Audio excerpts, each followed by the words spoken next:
Hello Panther and welcome to our new video. Today in this video I will show you some things in vector calculus.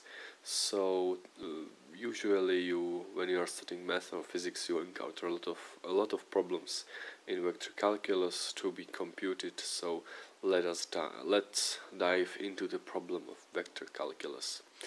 Vector calculus is concern about vectors especially and tensors. This will be like more general with tensors, but never mind. There are plenty types of objects in the world. First zeros are scalars. Then there are vectors which have orientation, because scalars have only a number. Vectors have orientations. Orientation, and tensors they have orientation, double orientation, yes, orientation within orientation, and more ranked tensors have their own orientation, in orientation, as many as the rank of the tensor. Okay, so let us first look in this slide. You see that there is a vector. I should call it v, but here v is a function of three variables, x1, x2 and x3. When you are taking the differential by chain rule, the differential of v is just partial derivative with respect to x times dx over dt plus this. So we can write this in a compact form. This is partial derivative with respect to first coordinate. We should write v with respect to first coordinate, yes, v comma 1, and x dot 1 is just x, x2 is y, and x3 is z, and dot, it refers to the derivative with respect to time, and there is summation, but we will from now we will dismiss the summation and we will just write this form. This is the Einstein Einstein summation notation. Okay, and so let us move down a little bit. Okay, so then the answer is, when you are differentiating v with respect to vector x, this should be the derivative with respect to t, because when you are differentiating v as a function, scalar function of x1, x2 and x3, then you have to differentiate it with respect to x first, but x a triple number, so this is vector, seems like vector, times sometimes x vector, and the derivative is with respect to t of x vector. So what is this? So what is this? This is the question, and turns out that this is the gradient and this is just the derivative of the vector, and between these two is the scalar product. Okay. We will now focus on what is called the transformation of description, because there are two types of description of a vector. The first is the object form, which is invariant under coordinate systems, which is inherently invariant, and there is the other one which concerns about just some numbers referring to coordinates of the vector. But when you have to ask the coordinates with respect to what? Coordinates of what? Yes, this is the very important question, and here I will refer them as the Cartesian coordinates, yes, in the Cartesian coordinate systems. So this is the Cartesian coordinate description, v1, v2, v3. That means that v1 is multiplied with the vector in the x direction, which is the length 1 unit vector, and the sum is plus v2 y in the unit vector in y direction plus v3 times unit vector in z direction. Okay, and we will write that this is the object, and this bracket corresponds to taking just this this element, yes, this coordinate, this ith coordinate of this vector. Okay, and this is the coordinate taken from the object form. Yes. There is another object which has the coordinates, exactly the partial derivatives with respect to coordinates x, y, and z, and this is called the gradient operator or simply nabla. This is the object form, and this is the component of it. So, and this corresponds to the object, yes, because it's in. These are the components of an object, which is here then called nabla or the gradient operator. Okay, so here if you take the ith component of nabla operator, you get ith derivative, partial derivative with respect to ith coordinate. Okay. Okay. And we shall invent another way to this is the process from the left to right, yes, and there should be like another process from right to left when you are constructing an object from the indices, and I will refer to this operation as vectorization or objectization of an component of an object. If you have some object and it has like two set of indices, this is the matrix. Yes, this is the matrix. Yes, sigma is the matrix with I is from 1 to 3, for example, j is from 1 to 3, so this is 3 times 3, 9 elements. This is the matrix. This is just set of numbers, yes, and this set of numbers in Cartesian system corresponds to ith and jth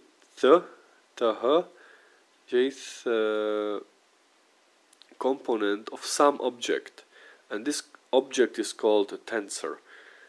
Here it was a vector, yes. Ith component of an object called vector is its ith component, and here ith and jth component of sigma tensor is just this matrix I and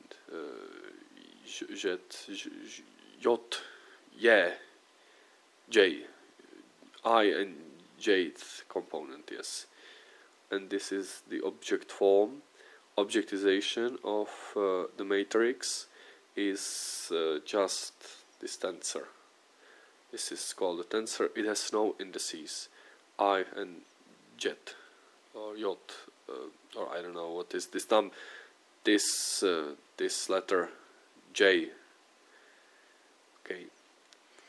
There is something called completeness theorem, which states that if two objects are equal in all their components, okay, they are equal in objects, yes. So two objects to be equal, they should be equal in all components. Okay.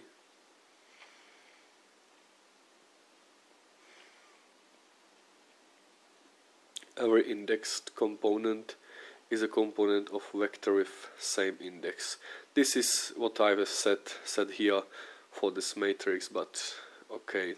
So that means that if you have some set of 3 numbers and you are constructing an object from it, and from this object you will take the ith index, you will end with the same as you have started with. Yes, this is very easy to understand.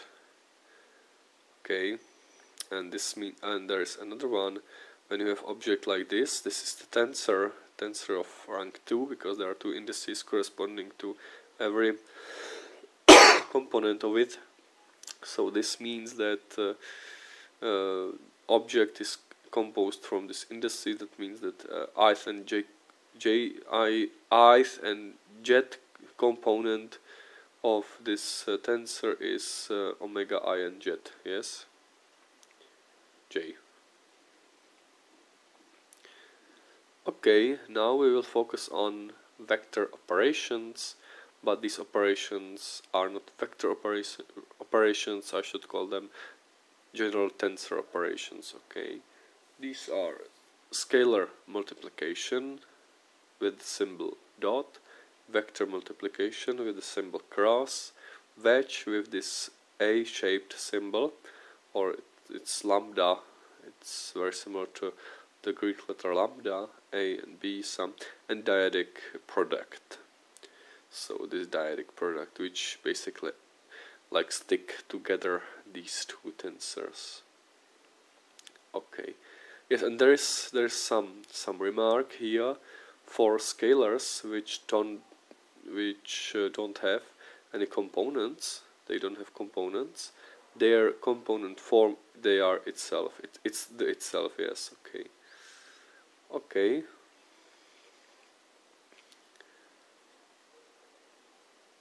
So there are some examples of expressions with operators. For example, here is one. This is the expression in which is in this compact expression with objects. This is very compact expression using objects. Yes, you see, this is nabla object, nabla vector, sigma tensor, u vector, v vector, and here you have the same expression in indices. Okay, this is just the example. I will then step through it, how to derive from this, and from this expression, this expression. This is vector form, or object form, I should call it, object form, and this is component form, or index form. Okay. Very important thing to remind you, to note you, it's the degree of independency, and it's the or rank, I should call it, and it's or the order of a tensor of an object, and it's the number of indices necessary to describe an object. Yes, when you have a scalar has no indices, 0 indices. Vector has 1 index, and tensor has 2 indices. This is nonsense. Here you have tensor with 2 arrows, and you there have I component of this, but you can't take ith component of this this object, because there is no ith component. You have to ask for ith and jet components or something like that, j component or something like that. Okay. And this dimension, it's called a dimension. Okay, and this dimension for any object, when you are multiplying them, it's just when you are reading them from one row, when you are multiplying them or dividing them, it's just sum of all dimensions. Even with division, there is a plus sign. Dimension of differential is inherently 0 because differential has no index. And dimension of multiplication, of straight multiplication, is also 0. For dyadic product is also 0, and dimension of scalar product is -2. But you have to remind yourself that the dimension of neighboring objects has to be at least 1. The same holds for vector product, but here also, the dimension of vector product is just -1. For wedge product is -1 also. Dimension of some object is n, where n corresponds to the dimension of that object. If n is 0, it's a scalar. If n is 2, it's a vector, and when n is 3, it means that sigma is a tensor of rank 2. If n is 3 or 2, it's tensor of rank 2. When n is 3, it's a tensor of rank 3, and so on. Okay, and the number of arrows is the object notation up here. Predicting the dimension of an expression, they are consistent. There are plenty of rules. First is the consistency rule, that if you have some object constructed as the addition of two objects, the dimension should be the same. If they are not, you have flawless. This equation is impossible. You can't add vectors and scalars, simply stated. There is second rule, second thing, it's the rule of camera, and it says that in any step of computation progress, dimension cannot be negative. And that holds. That means that for scalar, dimension should not be negative, so neighboring dimension should be at least +1. It's same for vector product, but the one thing is that neighboring dimensions has to be also at least 1. This is the one thing added to this. If you have here, for example, u, which is 0 dimension, and there is a nabla operator which has +1 dimension, so the dimension of whole thing is +1 minus 2 plus 0, which is -1. So this is impossible. Here you have +1 and then -1 plus 0, because this is scalar. This should should be possible, but this is not at least 1, because this vector product has to be between objects which has dimension at least I think exactly one.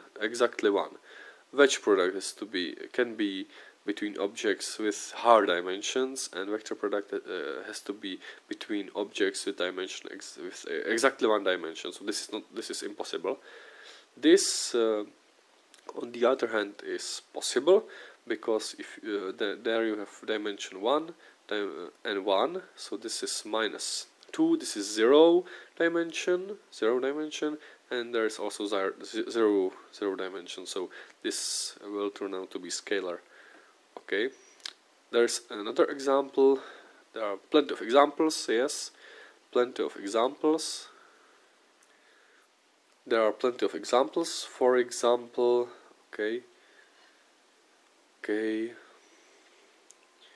yes, for example, this, what is that? Is it possible? Yes, because there is no dot product to be determined or vector product. This has dimension 1 and this 0, so if you sum it, you get dimension 1. So this is vector. Here you have dot product, so you have to check whether these two are dimension at least 1, but this is not. This is scalar. This is dimension 0, so this is impossible. Here you have nabla operator and u vector. This is possible. There is no rules. There is no dot product either, nor vector product. Here and the dimension of this is 1 plus 1, because multiplication has the dimension +0. So 1 plus 0 plus 1 is 2. So this is tensor rank 2. This is dimension at least 1. Because this is exactly 1. 1 minus 2 plus 1 is 0. So this is scalar. This is vector product. So this has to be of dimension. I've told you that it has to be dimension exactly 1, but it's false. It has to be dimension at least 1. So this is possible even between tensor of any rank higher than 0, 1 and higher. So this is dimension 1. This is dimension 1. So this product, vector product, is possible, and the dimension is 1 minus 1 plus 1 which is 1. This is a vector. This is impossible because this is not dimension of at least 1. Determine dimension. We already did that here. This is the same as here, but here we are determining the dimension. It's +1 minus 2 plus 1. This is 0. The dimension of this, the derivative has no dimensions because there is just one object we determine is u. So this is dimension 1, and then you are summing this with this, and you have to determine whether this is also dimension 1. This is dimension 1 and 1, so this is possible, that product. So 1 minus 2 plus 1 is 0, and then plus 1, because you are sticking here dyadically, dyadic product, this vector, so this is dimension also 1, so no problem with that. And here you have this is dimension 3 of 2 plus 1 is 3. Yes, 2. You have this formula, and you have to determine where are the brackets, because what is the first done? This or this or this, and after this, yes, where are the brackets? It turns out that brackets are not needed because there is only one way to bracket it, yes, to put parentheses there. Why? Because this is a double dot product, so it means it's minus 10 minus 2. So these two has to be of dimensions of at least 2. This might be possible. This might be possible to give parentheses here and here, but this is of dimension 2, and this is also of dimension 2. So that means that the result, this here, is the dimension of 0, but this is not possible due to this wedge, because wedge has to stand in between objects with dimension at least 1. So this is only a possibility. Here is here's nabla and some tensor rank 2. So dimension of this is 1 minus 1 plus 2, which is 2. Minus 4, which is minus 2 plus 2, it's 0. This is a scalar. This is just some scalar. Let us focus more on an index notation, because maybe you have seen that there are actually two type of indices. The first one is active, and the second one is passive or dummy. When you are dealing with active indices, you can construct from the expression with indices some object. Otherwise, with passive indexes, it's impossible because they are summed by. Yes, you are summing with them, and summation. There is Einstein's summation convention. If there are same indices, that means they are dummies, so you are summing it. Okay, you are just summing it. There we are determining the dimension of some quantity, and the dimension is determined very easily. You have to sum up all the number of, or you have to just count the number of active indices. This is the dimension. I and I, these are repeating, so the dimension is 2. Only just 2 indices can be repeated.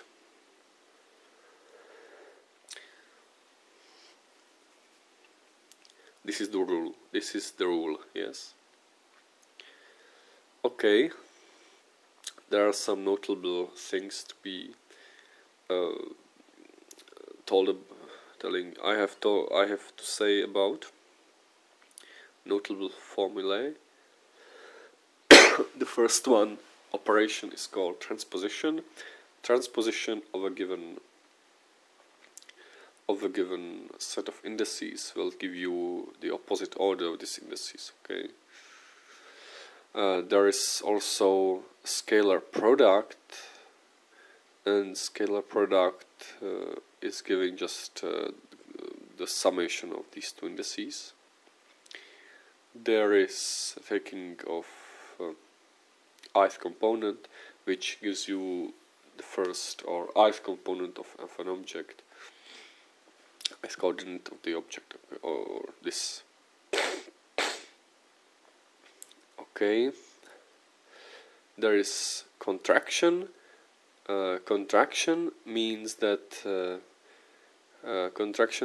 if you have some indices and you will change two of the different indices to one single index, dummy variable, to be sum up, that means that the number of dimension will decrease by 2.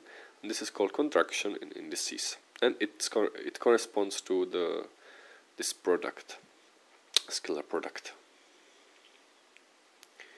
So, okay, let us now focus on conversion methods. How do I construct from an object its index form? So there are the rules, and if you follow these rules, you will get always the correct formula.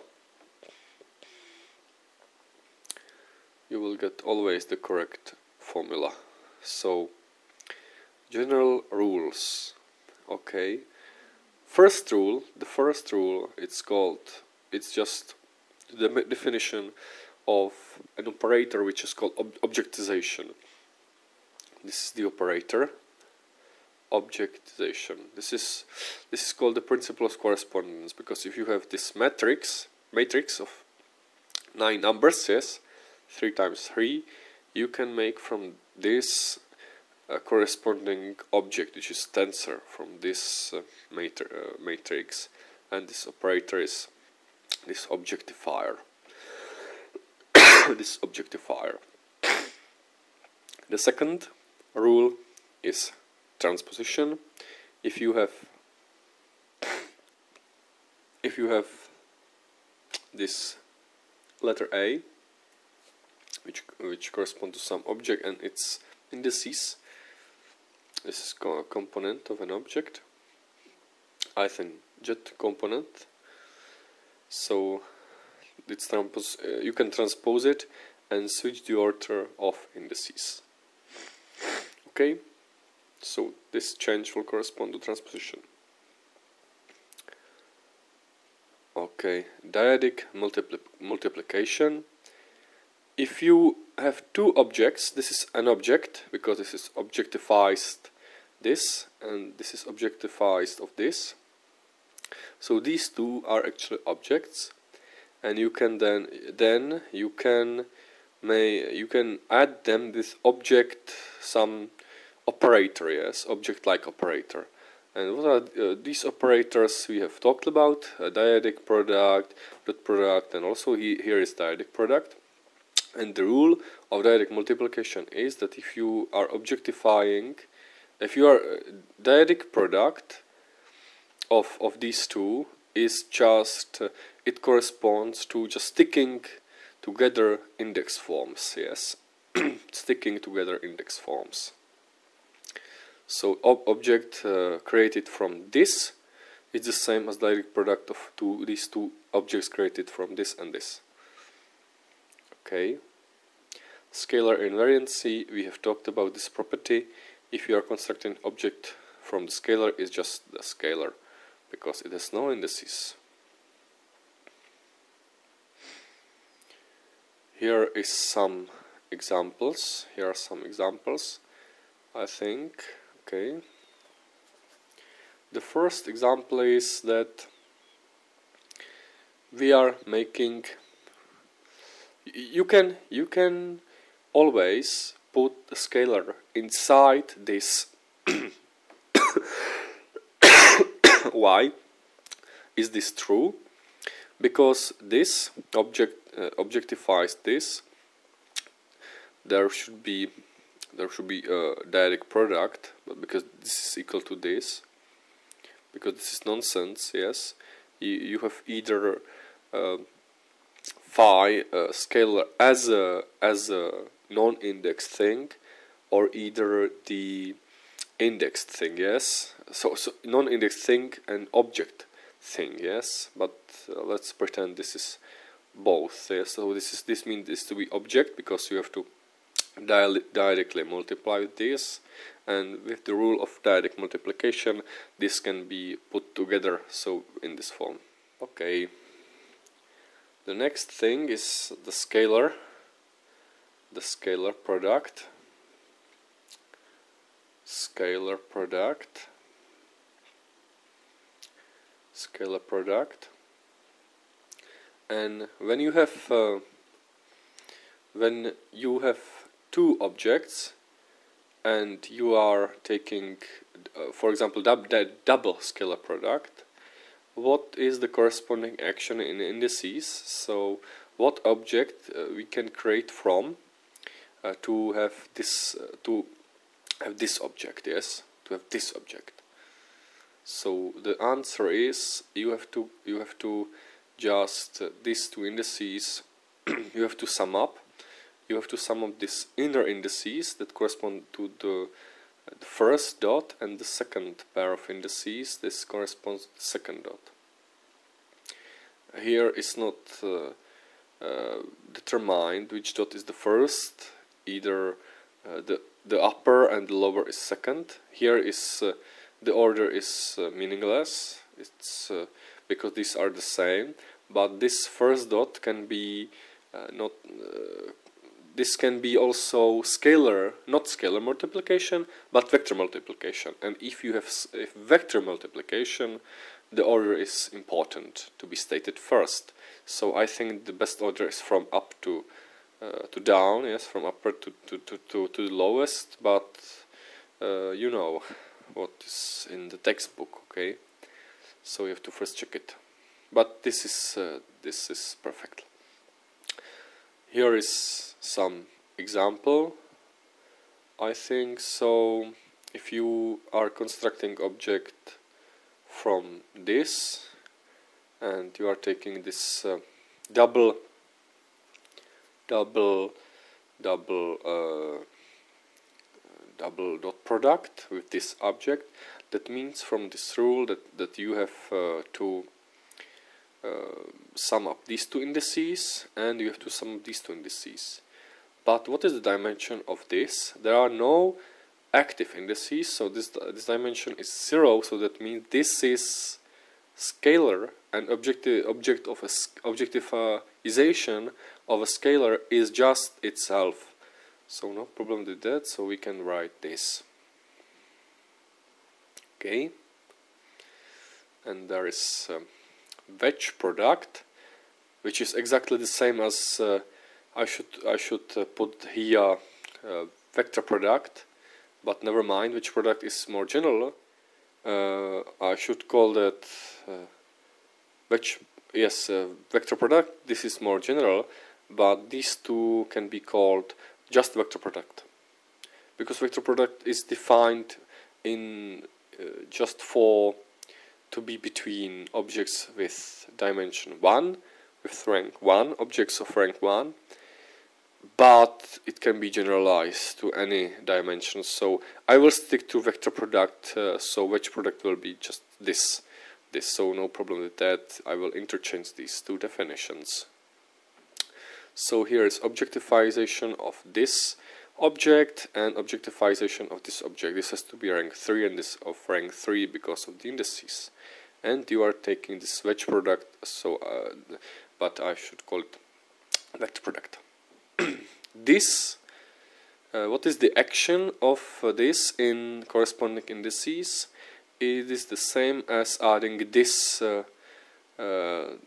this thing. Yes, this is called the Levi-Civita tensor, or I should call it triple matrix, or matrix of rank 3 is 3 by 3 by 3 matrix. Yes, and the rule is that you have to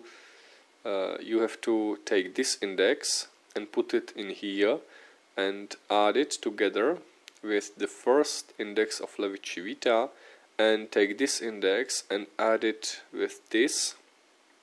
So now the dimension will decrease by 2 because of this and this, dumbing the indexes. Yes, they are now dummy. But I've stated that the wedge product or the vector product, corresponding vector product, should decrease dimension of just by 1. So that means that you have to add another index. I should call it m for this.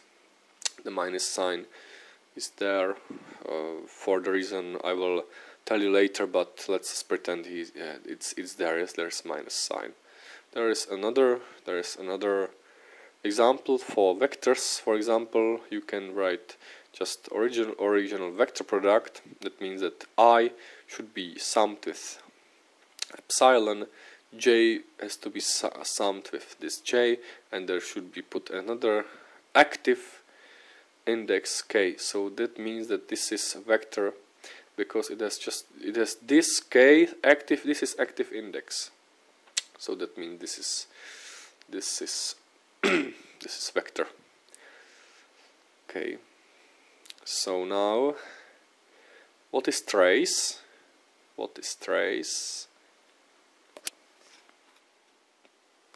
Trace is basically an ultimate contraction. If you have some object constructed from index form of these numbers, then its trace is an operator on objects. This is very important to say.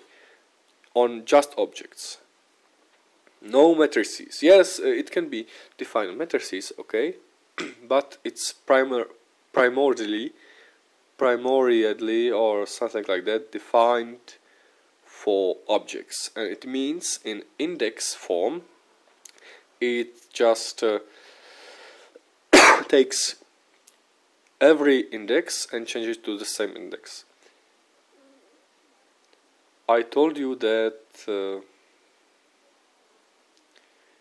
this is impossible to have 3 same indices, but that means that you are summing just for the same index, so it's just omega 1 1 1 plus omega 2 2 2 plus omega 3 3 3.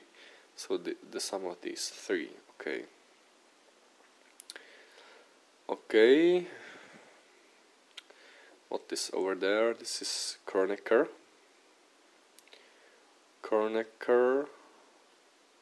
Oh yes, well, Kronecker delta in matrix form is just a matrix of 1 and zeros, and it corresponds to what is called identity matrix. Identity matrix has ones only on the main diagonal, so that means that delta 1 1 is 1, delta 2 2 is 1, delta 3 3 is 1. Otherwise this is 0. And you can also construct an object from it, and this is called Kronecker delta matrix tensor, Kronecker tensor. And you can then this Kronecker tensor take this double scalar product to make something, yes. And if you do that, so what does it mean to do that? These two dot products will translate to this sum, but this sum is the same. This j has to be the same as I, so that means this is omega I. So this is just this sum, because this is okay. Next, we will be thinking about the inverse process. What we are trying to do, we are trying to compute what is the transition between objects and index forms. The computation is like that. The first method is by computer. Computer will change it object by object, all objects together. I mean all objects together at once, and then apply the rules. Yes, it is possible, but we using hand by hand, it's more convenient to do it one by one, changing most inner objects, then applying the rules to their neighbors. Rules to change from object to indices. rules by hand. This is correspondence between object and its indices, or in its coordinates, or this index forms, yes. And that means that this direction is objectization, and this is taking indices, or just this componentization and objectization. Theorem of decomposition says that that objectivization of this, and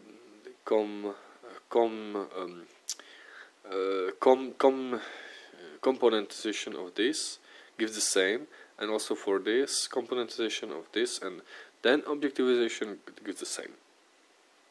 Okay. Multiplication or dyadic product will change to nothing.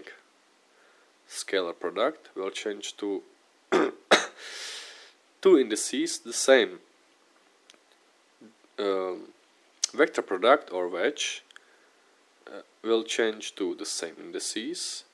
The neighboring are the same, and there is a middle index which is different, and these two are dummy, and these two are dummy, these two pairs are dummy, and there is a minus sign. For trace it's very easy. We will change every index to the same dummy index to make a scalar. These three are called contractors because there's contraction in there somewhere. Okay.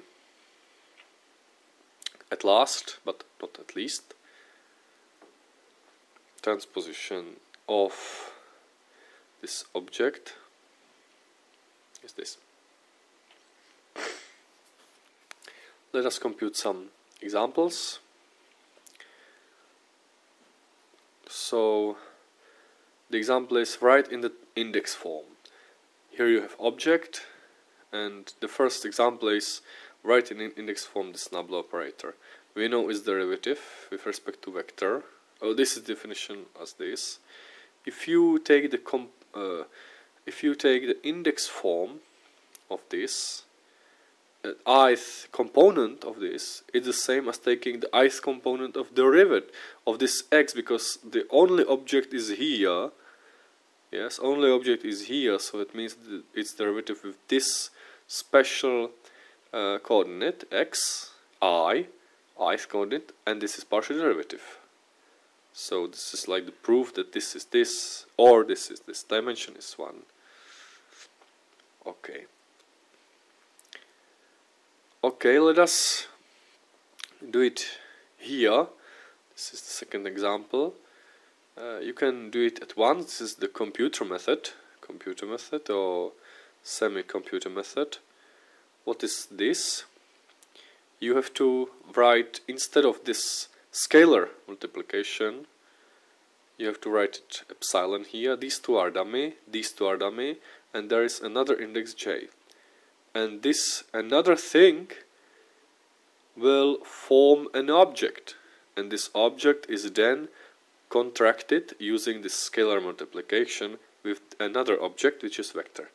So this is vector and this is vector, so this j has to be contracted then with this j. Okay, and the dimension is 0 because 1 minus 1 plus 1 is 1, minus 2 plus 1 is 0. And the last step should be that you can switch the order of some indices, for example j and k, and then rename them. This will form minus because this triple matrix is antisymmetric, or cube matrix is antisymmetric, so that means that any change will produce a minus. So that means this is ijk, and they are in this order u, v and w, in this particle order. And there's some formula to be aware of now, but okay. Another example is a trace of this, and there is a nabla operator. Oh well, you have to first compose an object using this. So first it's like the semi method. As I told you, making an object from its indices will not change anything. Yes, so I will make from this object its indices, and then I will make an object from it, so it will stay the same. Yes, that's the correspondence principle.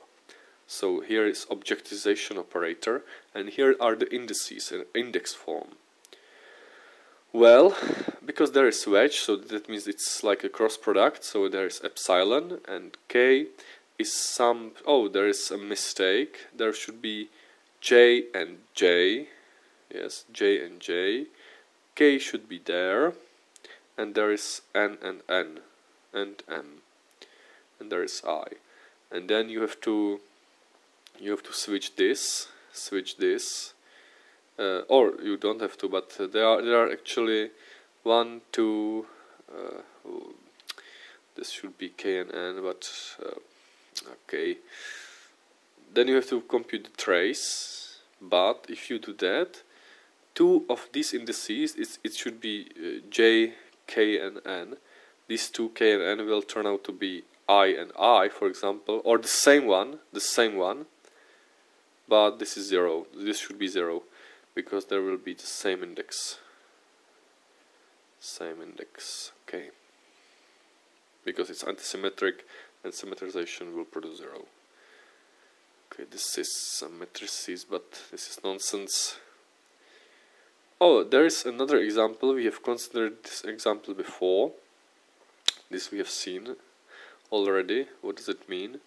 So how does one transform this to this? First, let us recognize this is the object of rank 2. So first this has to be taken first, and this also, or this can be first, but never mind. This has to be first, because there is epsilon here. So this is epsilon, I and I from this.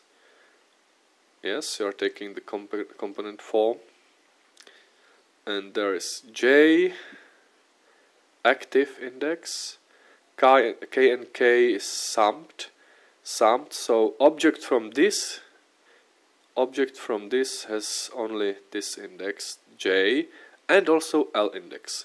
This L index is the first one because it's inner index, and this is summed with this index. Oh, there is another mistake. I see that. I think this should be summed. L should be summed with these 2 inner indices should be summed, and this J index has to be summed with this. So these 2 are switched. So these 2 are switched. I'm sorry.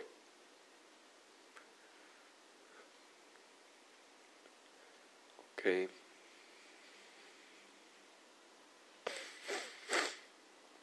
The next question is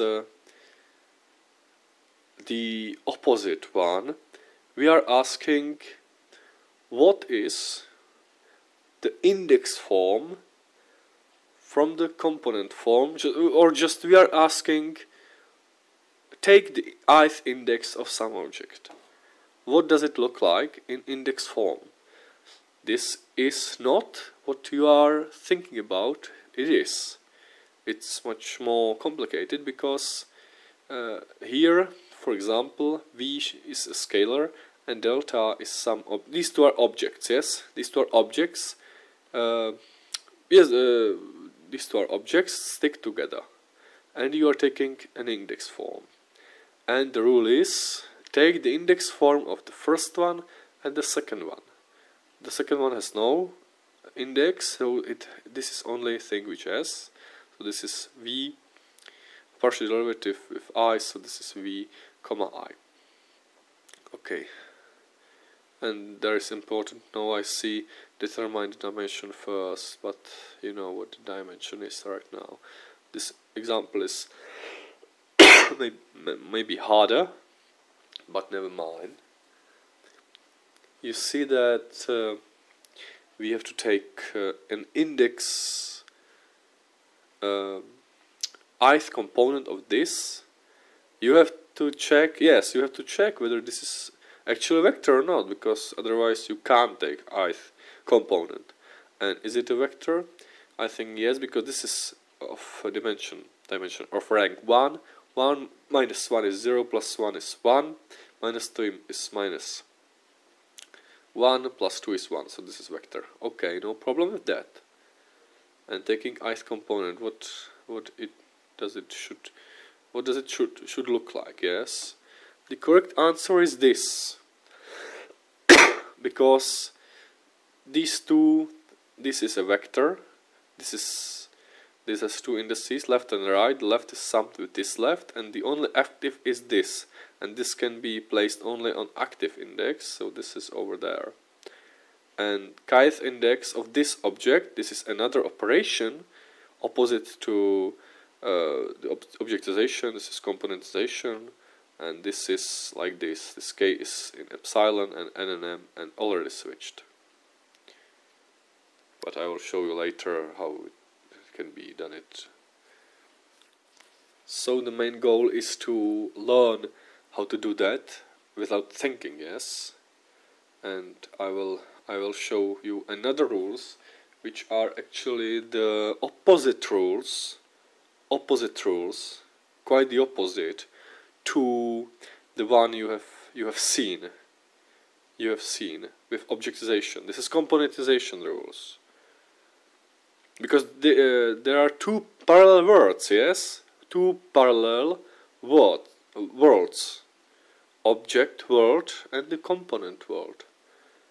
And we are making tied with them, or we are just tidying them together. Okay, general rules. First is called objectization, like in the previous general rules. Objectization means that this matrix I and j is the same as taking ith and j component of its inherent object to it. Yes, these are 9 numbers. These are, I am just taking ith and j component of this object, and this is called the objectization. But this is object, and it's in blue, yes, for simplicity. The previous one was in green. Yes, you can check it. To transpose acts it as this as before, no problem with that. And this, okay, dyadic multiplication. Okay, that means that if you have an object and there is another object, and you are taking ith and jth component and then a kth and lth component, this has to be normal multiplication, because this is world of object, but you are then taken out of this world, so this is world of just components. This is just the numbers. These are just numbers combined together. Two numbers. And when two numbers are corresponding to some objects and they are indices, that then means that this is the same as this dyadic product of taking ith and jth and kth and lth component of this object. This is the rule to be remembered. Scalar invariancy means that it's no matter if it is viewed as an object or as a number, it's always the same. So taking a number from object is the same. Okay, here is an example which is the parallel to one we have seen already. If you are taking ith and jth component of this object and you are then adding this can be viewed as taking a number from this object as a scalar, and these two can be thought as dyadically multiplied together or just put together, and then take an ith and j component. This example is here, and this is justification. This rule and this rule is justification of that example. Okay, scalar product,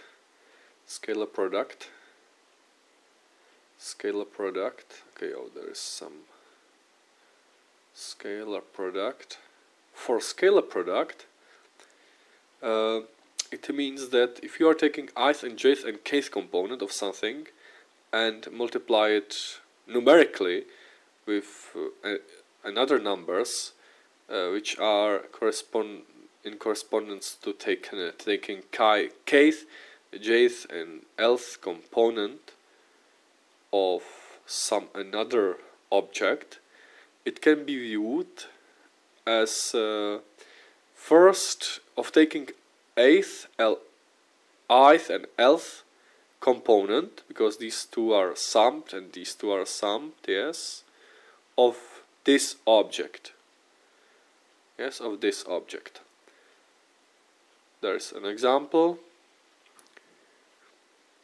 If you have these two are the same, this should be put out there. I'm sorry, there is a mistake. This should be put out there because you are taking jth and ith component of something. This is summed in this way, so it's correspondence to this double scalar product, and there are no indices left, no active indices. So this is just a number, and this is wrong. Forget about this. This is number, scalar, and you can put these brackets out because when you are taking components from a scalar, it's just a scalar, no problem with that. So there should be another dot. Wedge product, we have already seen the formulas, so it's very easy to have this. If you have something with ith and jth and k component, and then minus epsilon k lm, and another m and n of some object, it corresponds to wedge product, or in vectors here. And the indices left are the indices which we are taking components of, yes, so ith, jth, lth and nth index, because these are free and these are free and these are dummy indices. For vector product is just, what is that? We are taking ith component of a vector and they're multiplying with minus epsilon I, j and k numbers. These are 9 numbers, just 9 numbers, and this is v and j component of this vector. This corresponds to, because of this rule, it's u cross v. Cross is for vectors, but it can be viewed as a wedge, so this can be changed for cross as well. No problem with that. And what is left is jth component. Oh, there is a mistake again. This should be k, because these two are dummy. So this is only active index, and when this is only active index, it's this. What is trace? Trace, oh, that means that if you have summing here, it corresponds to taking a trace of an object if you change the same index, all the same indices to different indices, then you will make object from that, and this is the trace of this. The trace of this object is then this, the previous one. This is index environment, the green one. The blue is object environment, object, and trace will make a scalar, just a number, but never mind. Scalars have not environment because they are the same in object in index form. Okay, Kronecker. This is very, very interesting, but you have seen it already. If you have omega ii, that means you can add Kronecker to this, and this should be viewed as cross multiplication of this, because this is scalar, because it's 2 minus 4 plus 2. This is okay. Just by computer method. Neighbors does not have to be neighbors. Okay, this. So we are now ready to do some examples of changing objects to indices and vice versa. and there are some examples over there. Okay. So let us first do this example.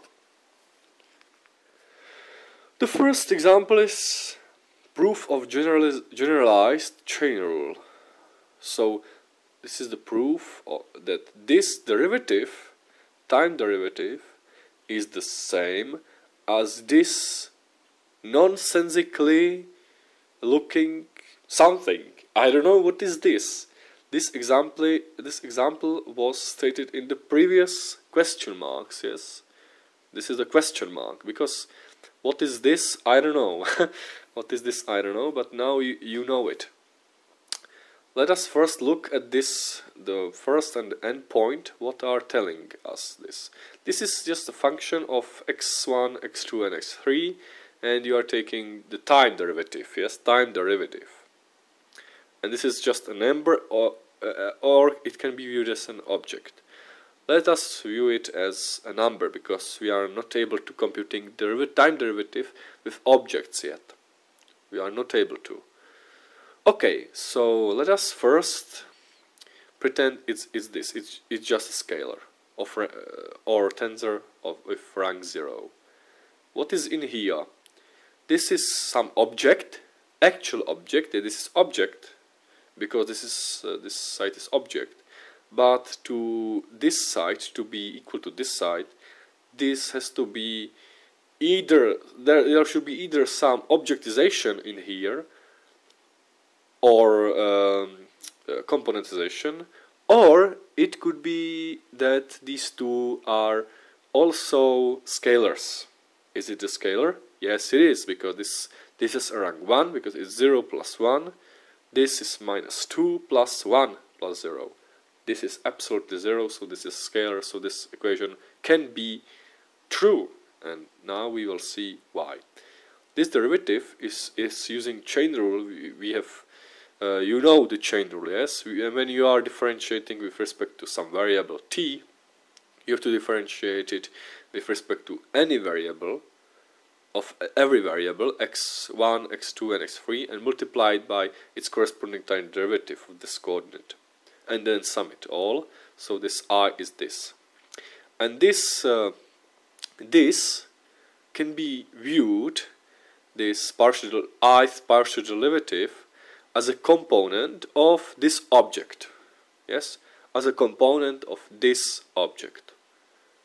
Okay, as a component of this object. So okay, no problem with that. This is objectization, this is another environment. And this is just for this is number.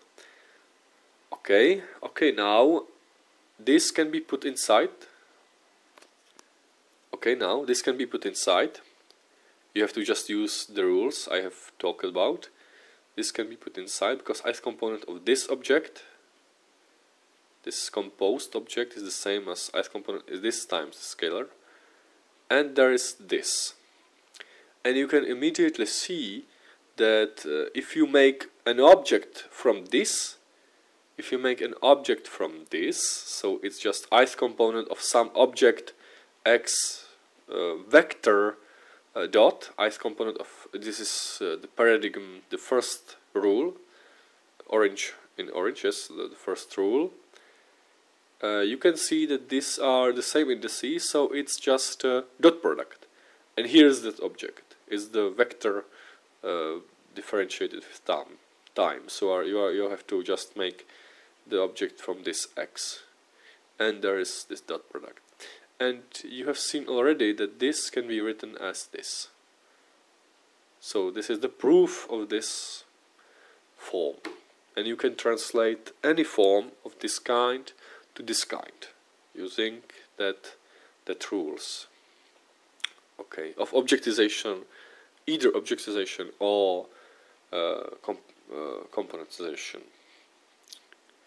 Okay, there are some exercises I have prepared for you, but these exercises I will compute or explain in a moment. The answer, oh, this is very bad exercise, but never mind.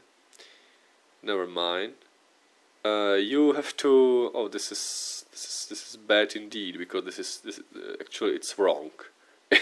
It's wrong, but never mind. Here you have 4 of different indices, yes, and you have to write it in an object form. This can be written object form because it's already scalar. This can't. This can because there is free index.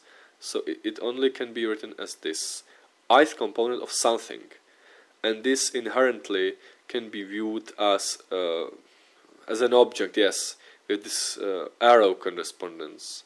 But first let us do this. This has to be a trace, because these indices are the same, trace of something, and this should be derivative. I put it here. Derivative has the this shouldn't be there. This shouldn't be there. So this shouldn't be there in yellow. Yes, this shouldn't be there. So it's just nabla a and then this phi. This phi. Okay. This, what is this?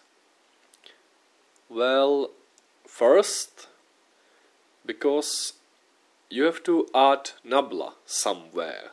Somewhere you have to add nabla. Convenient, but this derivative, nabla is always on the left. So it's convenient to write this as partial derivative, jth partial derivative of a. And this can be recognized immediately, because this is just some dot product of phi and nabla, and this is just stick together. It's just there, and it's ith component actually of this, because this is like the scalar, and here is the only active variable there. Because this is only active variable, so it's convenient to take component of this. Well, there is another example.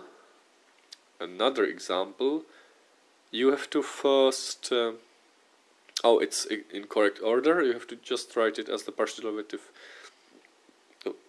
in the first place, and then aj. So that means this is dyadic, because this is just stick together, and there is dot, because it's jj, these two between. So the main difference between these two words, object word and index word, is that, and this is very important remark, that in number word you can do anything you want, So that means you can switch orders of numbers, and you can switch it as long the indices stays in the correct places, or not places, with correct like symbols, yes, in correct orders, or not correct order. This can be put over there. So this means that it could be written as phi j a I j. No problem with that. But this is problematic. You can't just put this a over there. This is impossible if you don't know what are you doing. Or there is another way to compute this example, because this can be written with transpose operator. If you take transpose operator, that means you switch the indices. So I is there and j is there, and then you move this to left. So this is this, and suddenly you have the indices close together. So that means that corresponds to dot product. This is unmovable now, and this is the transpose of this object. This is the correct order. So this can be manipulated as you want, but when you have moving it into the object form, this can be moved anyway, yes. So now it's unmovable when you are moving to objects. So now it's just it is. The next one is this, and this is very easy to done. This j is over there, can be written as a partial derivative of this. So this corresponds to the dot product between this. Oh, this I've put this over there, but no problem with that. The dot product between lambda and a, and ith component of that. And there should be also a component. I forgot it. Okay, now notable tensors. Notable tensors. Notable tensors. Kronecker delta is objectified.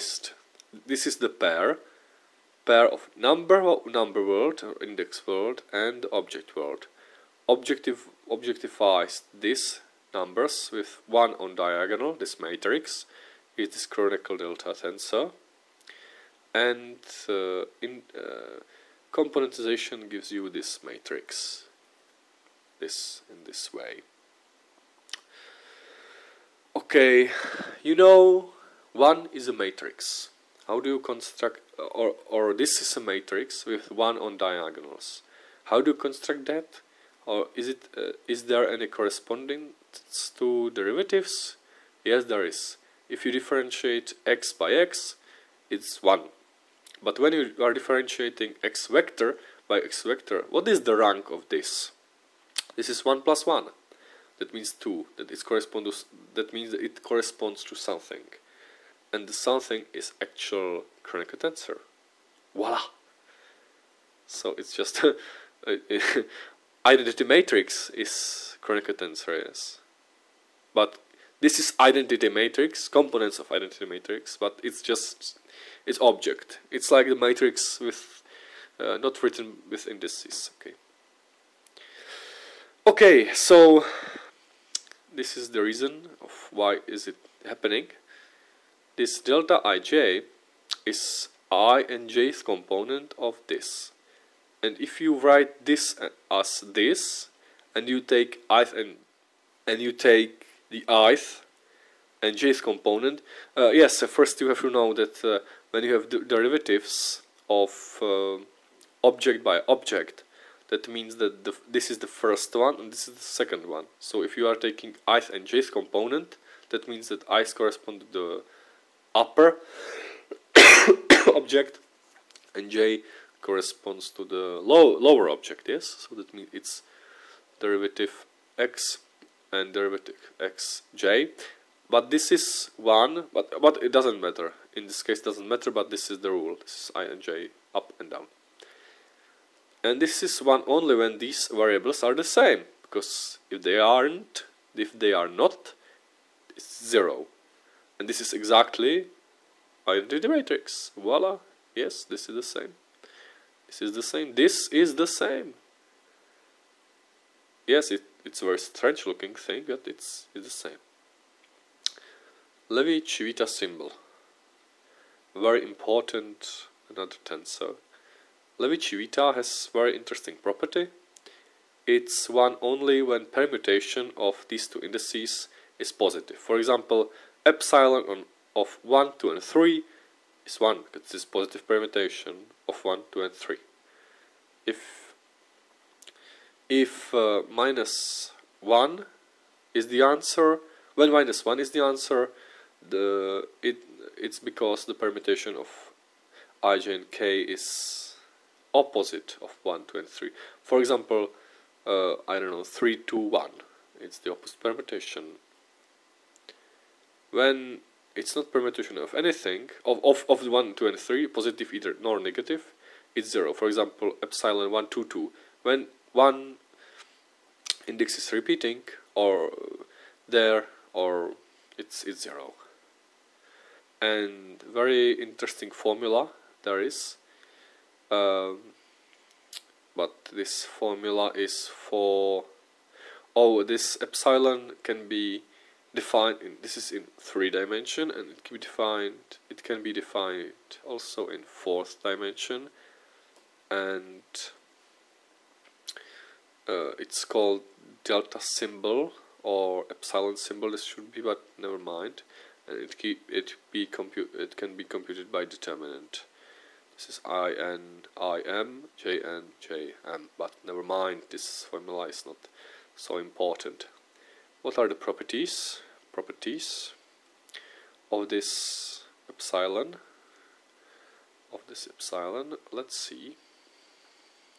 The first one is antisymmetry. That means that antisymmetric, the tensor is, or these numbers, this is not tensor, and these numbers are antisymmetry. That means if you switch to indices, it gives you minus.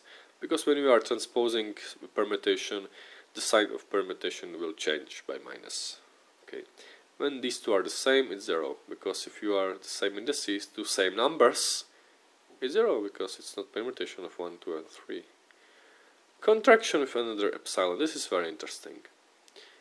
If you contract, or if you sum this k, j, I, here is very strange looking, but imagine they are upper indices, but it's the same as it if they are in here. If they have been there, down here, no problem. It's the same, but here I'm writing it with upper indices, but never mind. This contraction or summing will give you 6, because there are 6 permutations. 6 permutations, and for any permutation you are multiplying 1 times 1 or minus 1 times minus 1, which is plus 1. So these are 6 permutations, so this is exactly 6. When you are contracting IJK that means you are constructing epsilon in 5 dimension. That means this is the same as that you have plus 1 when it's positive permutation of 1, 2, 3, 4, and 5, and negative when it's with the negative sign, negative with minus 1. It's the odd permutation, and this is even permutation. Then it will be 5 factorial. Yes, IJKLM, IJKLM, IJKLM, 5 factorial. Generally n factorial, yes, but you know. There's epsilon I, M, and J, M, N. It will give you 2 times delta IJ. Why? Because I will tell you why. Because it's because when you have some number from 1 to 3, let's say 2, these numbers has to be 3 and 2. 2. So this means M and N should be either 3 and 1 or 1 and 3. Yes, 3 and 1 or 1 and 3. But if they are 3 and 1 and 1 and 3, these are the same. So J has to be 2. Otherwise, it's 0 because these would have been the same. So it will give you it would give you 0.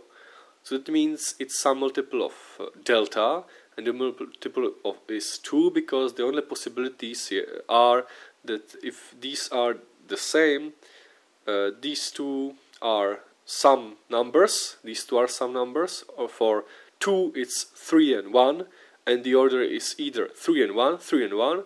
It's plus or minus 1. I don't know, but it's plus, and minus and minus. So it's 1 plus 1. It's 2 times delta. This is the reason. It's delta. It's very simple. Simple to prove, just by talking about it. No problem with that. Oh yes, there is another contraction, and there is a very handy formula for that. If you have IJK and IMN, you can also construct a thought experiment when you prove it's even with this multiplication of these numbers, yes, deltas, okay. But the reason behind this is here, because generally if you have n and I don't know p and j, I, j, q is determinant of this order. So this delta symbol is defined as epsilon n m blah blah blah times epsilon of I, j, blah blah blah. So this exactly is the general form, and it can be viewed as the delta symbol, and this is the determinant 3 by 3. But for this I is the same, this will vanish and this only thing will be 1. So that means that this is the subdeterminant of this delta, which is over there, and it's just this determinant, and it's this times this minus this times this. This is cross rule. Okay, now for some applications. Let us compute some vectors. Fast computations. First example is radius vector, which is defined as from Pythagoras theorem. Yes, Pythagoras theorem. X squared plus y squared plus z squared, which is x1 plus x2 plus x3, which is xi. That means in object form is x dot x, and that means that r is given by this square root, and yes, this is definition of r, that r vector as a vector we should call indeed this x. Yes, we should call x as a definition of r vector. These are just renaming of this. Yes, because r vector is x vector, because r vector is x, y, z.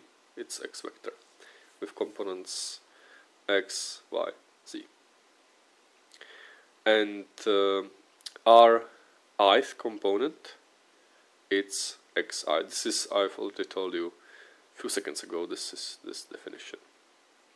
Okay, so now you are trying to compute partial derivative of r with respect to some coordinate I. First, let us write it as the square root of xj, and it means that you can compute, this is 2 times square root, and there is partial derivative of xj, which is delta. Yes, I've told you about this is delta, because it's 1 if these are the same. So it's delta I j times xj, which is xy, plus this derivative operated on this, which gives you another xi, using this xj times delta ij, which is another xi. So it's 2 times xi, and 2 will cancel out, so it's xi divided by r. These are numbers, just numbers. This can be translated in objects. What is this? This is called the...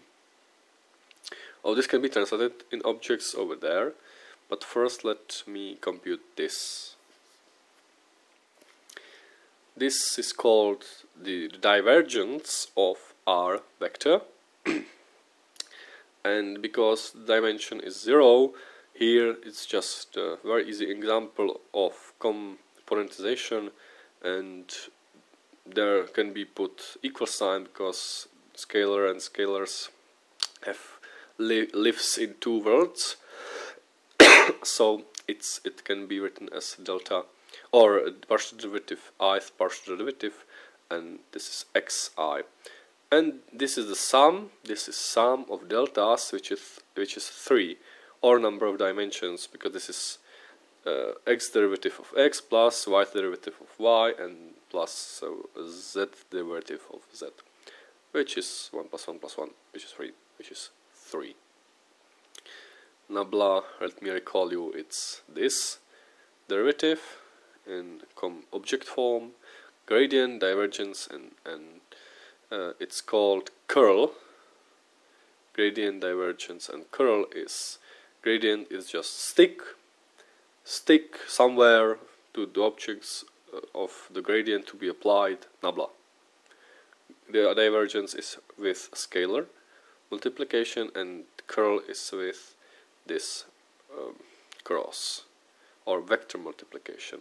Laplacian, it's scalar operator defined as this scalar multiplication of nablas, and this is 1 minus 2 plus 1 dimensional 0.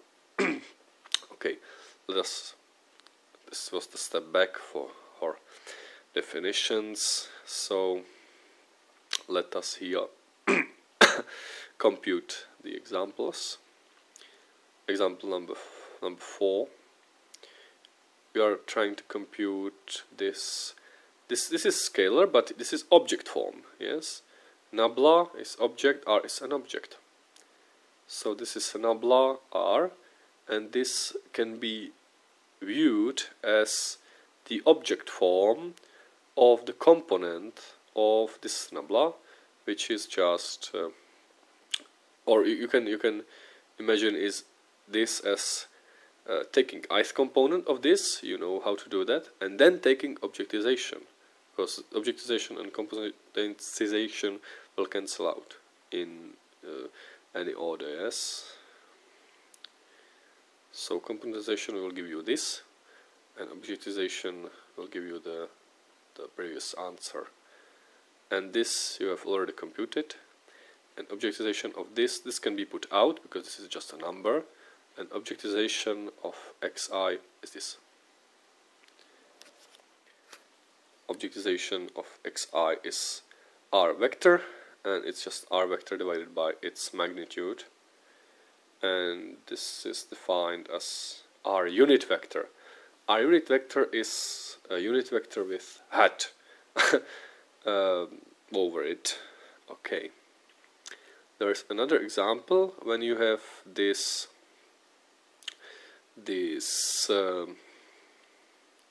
nabla acting on a function, and you don't know how to compute that. First, you can write there equal sign and then objectivization of componentization, or you can express it without equal signs and just make a correspondence between object and its components. So because components of everything this is just partial derivative I times function of R, but this is just this can be viewed as a chain rule. You have to differentiate f, derivative of f, with respect to R, times derivative of R with respect to I, and this is xi. And this is a world of objects, this is a world of components, there is some equal signs, and then you have to translate it back to objects, and this is only a component with active indices, so this is this R vector. This is the same as writing objectivization, making some computations in that objectivization, parentheses, and then writing this answer. Okay. This is the end of our of this part of vector calculus. I hope you enjoyed it. The main purpose of this video was to inform you about object and component forms, but this concept we will destroy completely using a vector decomposition. There it will be evident what it means to the object have component and object form, inherent object form, because there are what do you think? Is there object form, or is there component form? Actually, the component form is that one which doesn't exist. There are only objects, and every equal sign has to be put between objects. Objects can be decomposed to another objects, and this inherent property of decomposition, it's called the tensor property, which we will discuss later. But it's important to note that index form in what have you seen doesn't exist, because when you are, for example, differentiating components, you are forgetting that you have to differentiate also unit vectors associated with its components. In Cartesian coordinates it's 0, so we are not bothering about anything here. But in any other coordinates than Cartesian coordinates, which are curved linear, it's not the case. It's not the case, so we have to add Christoffel symbols. Okay, so that was the end of this video. I hope you enjoyed everything here, and maybe see you next time.